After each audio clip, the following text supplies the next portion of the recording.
Il ne se déhanche pas sur le même rythme que la plupart des Irakiens.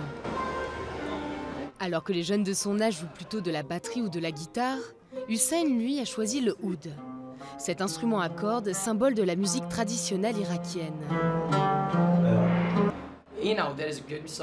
Vous savez, il y a de bonnes et de mauvaises chansons. De nos jours, la musique est mauvaise parce qu'il y a trop de télévision. J'entends par là beaucoup de chaînes et beaucoup de chanteurs. Ils n'ont même pas de voix, leurs voix sont moches, les tonalités ne sont pas bonnes. Tout est faux.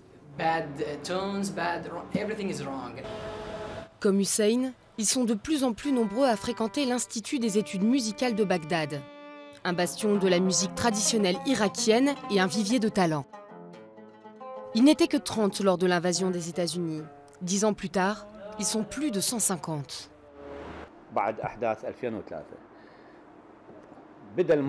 Aujourd'hui, l'Institut attire beaucoup d'étudiants. Le personnel enseignant revient des pays voisins où ils avaient migré pour des raisons de sécurité après 2003.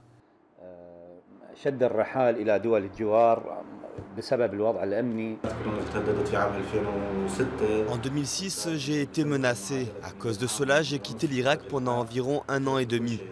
J'ai tout laissé derrière moi, famille, études, travail. Quand je suis revenu au pays, j'ai constaté que la première chose que j'avais perdue était mon ami, qui était joueur de oud lui aussi. Aujourd'hui, les musiciens peuvent compter sur le soutien du gouvernement. Le ministère irakien de la Culture veut croire que la musique peut contribuer à rétablir la paix dans le pays. Nous ne pouvons pas éliminer le terrorisme et apporter la sécurité qu'avec des armes. Si la menace des armes s'est quelque peu éloignée, pour les joueurs de oud, une autre menace, elle, ne fait que grandir. Le succès de la pop musique en Irak.